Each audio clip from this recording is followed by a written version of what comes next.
The 80s was a very crucial time for American pop culture.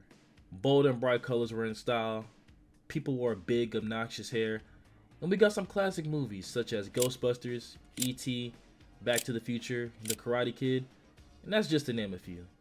And many iconic artists were dominating the charts at the time, such as Madonna, Prince, Whitney Houston, Michael Jackson, and many, many more. But today, out of all those artists, we'll be looking at only one today, and that artist is Michael Jackson. See, it is no secret that Michael Jackson is an icon that has changed the face of music forever. It is also no secret that Michael Jackson ruled the 80s. I mean, the guy was pretty much everywhere, and you really couldn't escape him. And if you were alive around that time, you know exactly what I'm talking about. With many high-quality, genre-defying albums and record-breaking album sales, Michael Jackson was able to cement himself as a generational icon that'll be remembered for millenniums to come. And with all the hype surrounding Michael at this time, you'd think it'd be pretty much a no-brainer that critics would praise him and companies would invest in him, right? Unfortunately, that is not always the case. And in today's video, I'm going to be touching on the legacy that is the Thriller trilogy and just how much these three albums played such a role in music history. So if you guys are enjoying the video so far, please don't forget to hit that like button, comment, and subscribe because it really helps your boy out a ton. Thank you guys so much for the support on these last couple videos. But anyways, let's get right into the video. You know, I was wondering, if you could keep on because the force it's got a lot of power and it makes me feel like it makes me feel like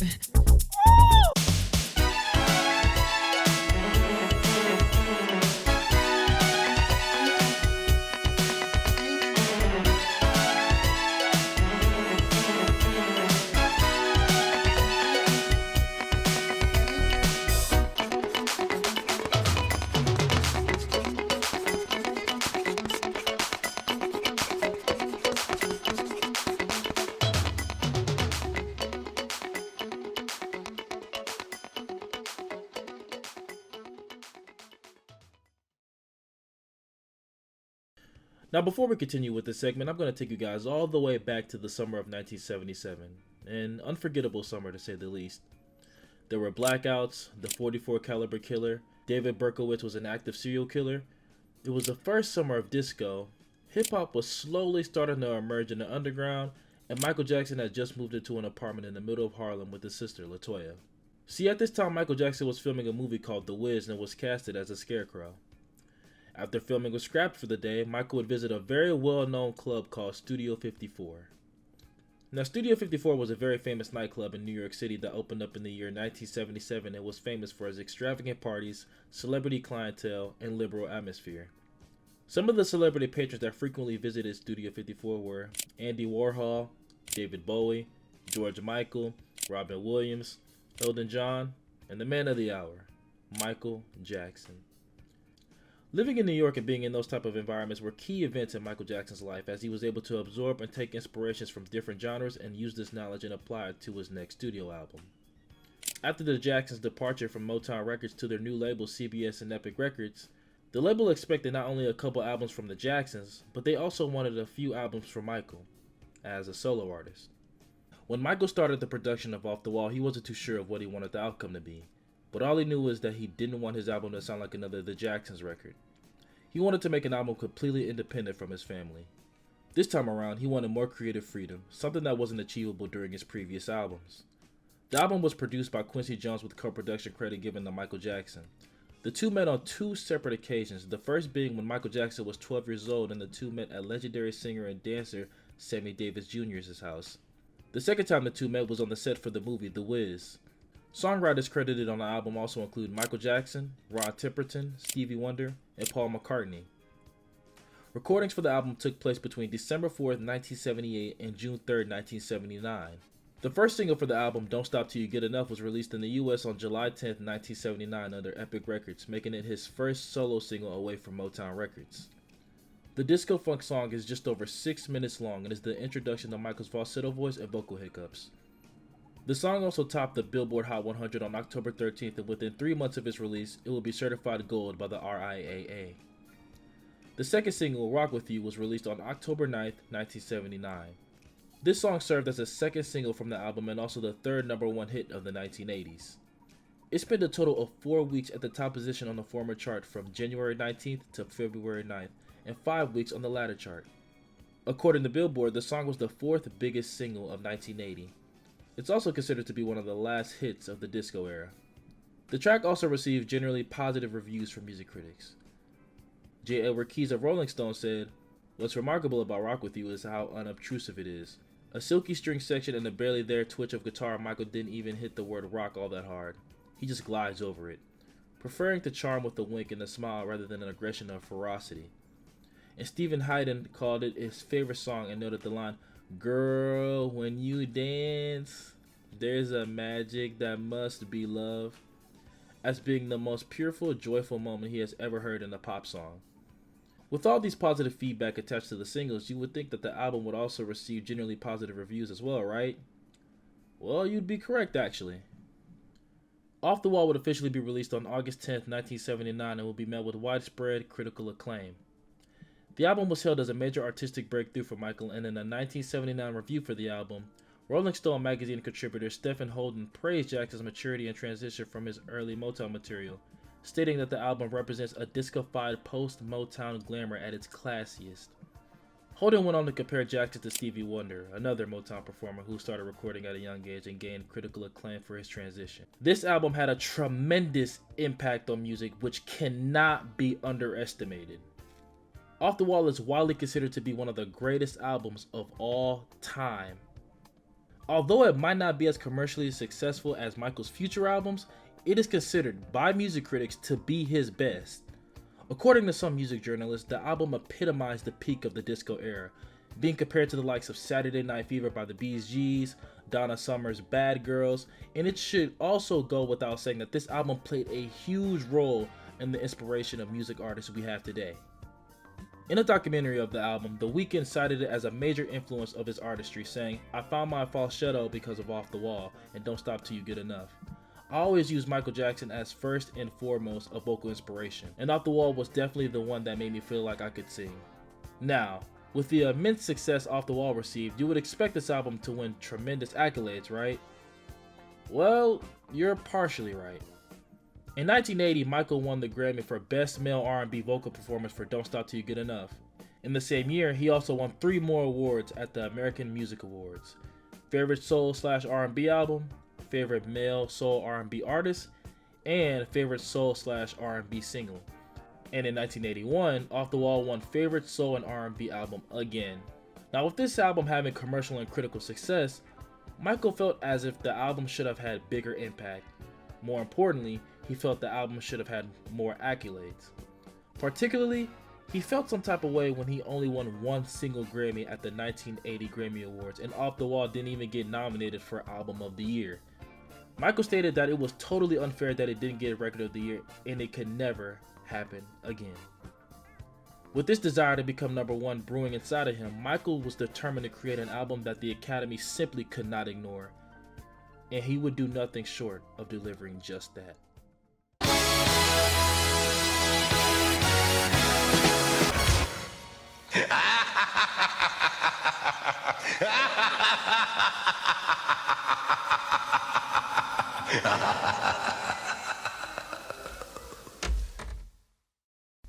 The year is now 1982 and Michael Jackson is having crazy success coming off his Off the Wall album. After a successful tour with his brothers during the Triumph Tour, and of course with the major success of his previous album, Michael officially made a name for himself apart from his family legacy. However, he wasn't quite satisfied. So remember how in the entire other segment of this video talking about Off the Wall and how successful the album was? Yeah, well, the album received very little accolades, at least in the view of Michael Jackson, and this infuriated him, so much so that he vowed for it to never happen again. On April 14, 1982, Michael Jackson will reunite with Quincy Jones to begin recording Michael's 6th studio album, second album under Epic Records, Thriller. The two would work on 30 songs together, with only 9 of them being chosen for the final cut for the album. Thriller was recorded at Westlake Recording Studios located in Los Angeles, California, and the entire album's budget was $750,000, which, if you put that in an inflation calculator, rounds up to be around $2.4 million. The first song to be recorded off the album was The Girl Is Mine with himself and Paul McCartney, and the recording for the album would take place over a 7-month period, with recording concluding in November 8th, 1982.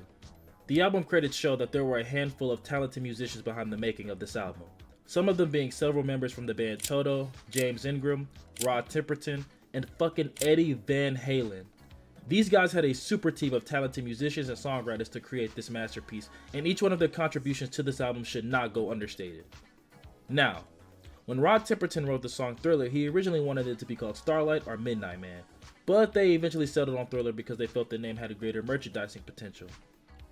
Over the span of 7 months, Michael and Quincy worked tirelessly to perfect the album, with songs being themed around things such as obsessive fans, anti-gang violence, and love songs. Michael displayed his matured sound compared to his previous works, with Thriller having a more polished and pop sound fit for radio and commercial play. Thriller was released on November 29, 1982 and reached the #1 spot with 5 million copies being sold in its first week. The album sold 1 million copies a week during its peak and was the best-selling album in the country in 1983 and 1984. The album spent 37 weeks at the #1 spot on the top Billboard 200 and has remained on the Billboard for 626 weeks and counting. Thriller's success marked a huge breakthrough for Michael, topping charts in Australia, Austria, Canada, France, Italy, Japan, the Netherlands, Switzerland, and the UK.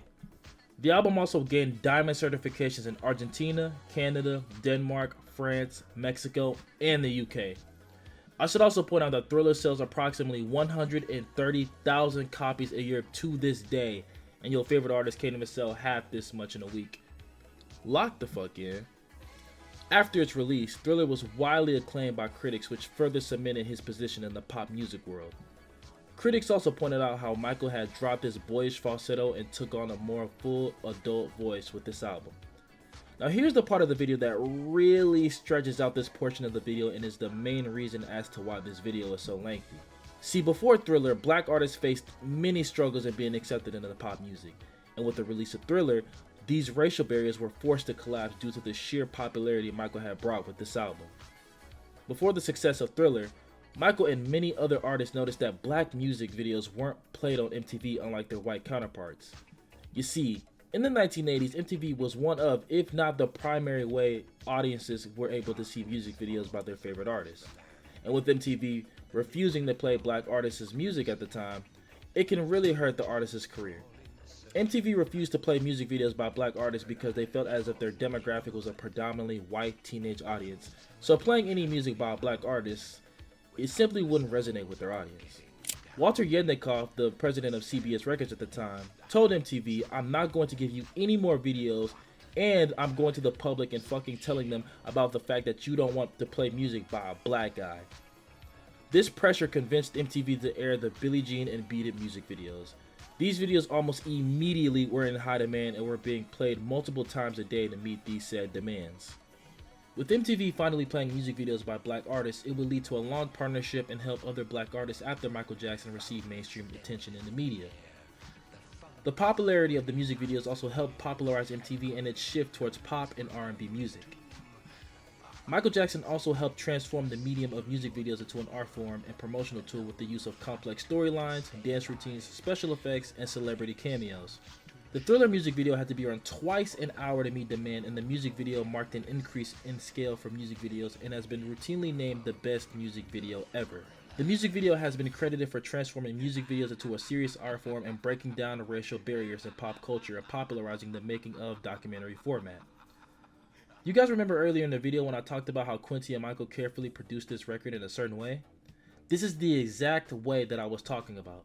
Quincy and Michael produced this record for pop radio so it could be played on these TV stations, so that it could be played on pop radio, and that Michael could finally be on the magazines and etc.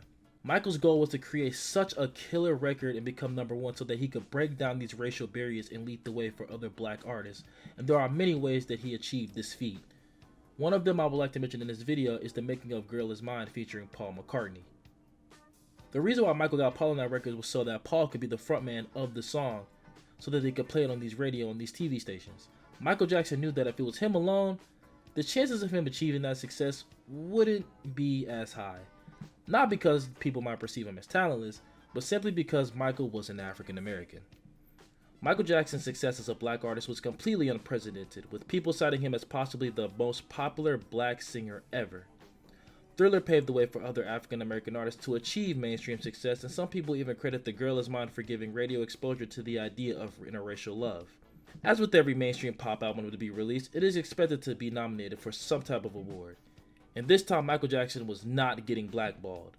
Michael was nominated for 12 Grammys at the 26 Grammy Awards and walked away with 8, including Album of the Year, setting a record that night. Michael Jackson would also become the third youngest to win the award after Barbra Streisand and Stevie Wonder. That same year, Michael Jackson would win 8 American Music Awards and 3 MTV Music Video Awards. Thriller was also recognized to be the best-selling album of all time on February 7, 1984, and was inducted to the Guinness Book of World Records. Winning all of these awards also came with some legendary performances from Michael Jackson, and one of the performances I'm talking about in particular is the Motown 25 Yesterday, Today, and Forever performance. Now, unless you've been living under a rock, you probably heard of this once-in-a-lifetime performance, or at least Michael Jackson's section. But if you haven't heard of either of these things, you're in luck because I'm here to tell you. Now, the Motown 25 Yesterday, Today, and Forever was a 1983 television special produced by Motown to celebrate their 25th anniversary. The program was filmed in front of a live audience at the Pasadena Civic Auditorium in Pasadena, California on March 25, 1983, and was broadcasted live on May 16th of that same year. We got a good lineup of performances from many talented artists this night. Those including Junior Walker, Lionel Richie and the Comrades, Marvin Gaye, Mary Wells and Martha Reeves, The Miracles, Stevie Wonder, Diana Ross and the Supremes, The Temptations, Four Tops, and last but certainly not least, the Jacksons and Michael Jackson. Every single one of these artists put on a spectacular performance, but for the sake of this video, today we're only going to be focused on the Jacksons part of the special. For this special, Michael Jackson reunited with his brothers to perform medleys from their iconic hits, I Want You Back, The Love You Save, Never Can Say Goodbye, and I'll Be There. Michael Jackson initially turned down the opportunity to perform at the show, but at Motown founder Berry Gordy's request, he agreed to perform if he was given time for a solo performance. Michael's solo performance followed the Jackson 5 performance, and Michael performed Billie Jean, where he unveiled his signature dance move, the Moonwalk. In the years following this performance, Michael's performances of this song would mirror this iconic appearance of the Motown special, from the opening pose with the fedora, the black sequin jacket, the white gloves, and the iconic Moonwalk. As with every album comes a tour. And after this huge success wave that Michael Jackson was riding on with Thriller, you'd figure he'd go on a solo tour to promote the album, right? Well, sorta. See, Michael Jackson did go on tour to support the album. It just wasn't a solo tour. It was a tour with his brothers. Now, while Michael wanted to go on a solo tour to promote his Thriller album, Michael's father, Joe Jackson, had other ideas. His plans were to keep the family together and have the brothers tour to support the Jacksons' newest album that was released in early 1984. Michael was very reluctant to participate on this tour, and by all means, he had every right to be. See, Michael had just finished Thriller and was seeing major success as a solo artist, so why would he be touring as a group? This was one of the whole points of him becoming a solo artist in the first place, to separate himself from his brother's name. After some convincing from his mother, Michael eventually agreed to go on the tour. In November of 1983, the Jacksons announced plans for a major tour in 1984 at a press conference with boxing promoter Don King. With this tour being on the horizon, many companies were lined up to promote the tour, but Don King had already had a sponsor, Pepsi. In November of 1983, Michael and his brothers partnered with Pepsi in a $5 million promotional deal, which if you put it to an inflation calculator converts to about $15.8 million today. The deal made between the Jacksons and Pepsi broke records for a celebrity endorsement at the time. Michael wasn't a big fan of the endorsement simply because he didn't drink Pepsi. He only did it for his family's sake. But in the contract, Michael stated that there would be 2 rules. 1, Michael would have minimal screen time, and 2, he wouldn't be holding any Pepsi drinks. There were 2 commercials filmed by Michael and his brothers, the first being Michael coming across a group of kids, one of them being dressed as him, and then the kids start dancing with the Jacksons. 2 fun facts I feel like I should share is that in the commercial, a remix of Billie Jean was played titled Pepsi Generation. It was featured in the commercial, which served as the official jingle. Also, the kid that bumps into Michael Jackson is Alfonso Ribeiro, who would later be known as Carlton Banks in The Fresh Prince of Bel-Air. The second commercial will be filmed at the Shrine Auditorium in Los Angeles. The commercial will be a simulated concert by the Jacksons, and the commercial will be filmed in 6 takes. However, on the last take, Faulty pyrotechnics would cause Michael's hair to catch on fire, causing him to suffer from second-degree burns on the scalp. This moment in Michael's life is seen as the turning point in the singer's career, as he will become addicted to painkillers, which has arguably contributed to his death later in 2009. After having an extremely successful tour from July to December 1984, Michael would announce that on the final stop of the Victory Tour that it would be their last time of them performing together as a group, which will completely cancel the plans for a European and Australian leg portion of the tour. After the conclusion of the tour, Michael would stay out of the public eye for some time, and it all makes sense. The guys had a crazy 2-year run with endorsements, making the best-selling album of all time, and a sold-out tour. So I think it's safe to say that the guy needed some rest. But it wouldn't be too long before Michael would be back into the public eye.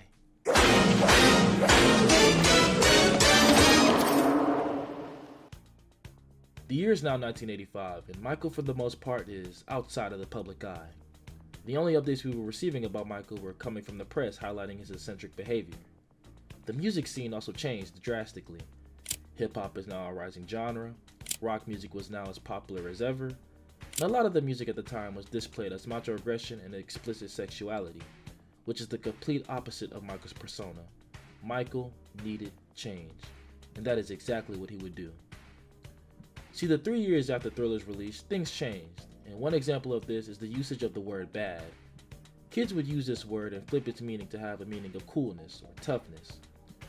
Michael began recording demos for the album in November 1983 while recording the Victory album with his brothers, and he spent much of 1985 and 1986 writing and recording at his home studio with a group of engineers known as the B-Team. Demos were brought to Westlake Studio to be finished by the A-Team. No, not that A-Team. Recording would also be disrupted numerous times due to Jackson having to attend other things such as the Victory Tour in 1984, Disney's Captain EO, and in November 1986 when Michael had to film the Bad music video. The recording for the album would start in January of 1985 and would conclude in July of 1987. Coming off the success of Thriller, Michael had very high expectations for this album. Bad was supposed to be the album that outsold Thriller, and as I mentioned before, Michael had very high expectations for this. So much so that he made it a goal to sell 100 million copies with this album. Michael would recruit Quincy Jones once again to produce the album, but unfortunately this would be their final collaboration together.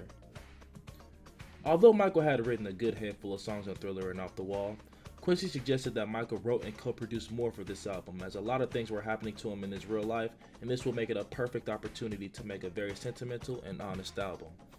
Michael had written 60 songs and recorded 30 of these songs, with the plan that Bad would be a 3-disc set. Quincy convinced Michael that he should keep it 1 disc only. Michael agreed, and the two picked 11 songs that they would record and put on the final track list for the album. Michael's perfectionist sound really shined on this album, and that's partially why it took so long to finally release the album. I mean, it's only been around 5 years since the release of his last album.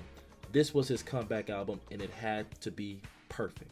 The first single off the Bad album was I Just Can't Stop Loving You, and it was released on July 20th of 1987. The song is a duet ballad by Michael and singer-songwriter Saida Garrett. The song was written by Michael and co-produced by Quincy and Michael. Saida was chosen last minute after the initial 2 choices for the duet decided not to participate. One of them being Whitney fucking Houston, but her label at the time thought if she performed on the song, it would detract from the promotion of her album, Whitney. This has to be top 5 greatest fumbles in human history. After its release, the single debuted at number 37 on the Billboard Hot 100 and quickly traveled to the top quarter of the Hot 100, advancing to the number 16th spot in its second week and eventually hitting the number 1 spot in its 7th week. On August 31st, 1987, Michael's anticipated album, Bad, was officially released, and with the release of this album came with a brief second wave of Michael mania. The anticipation for this album was extremely high, with some journalists calling it the most anticipated album in history.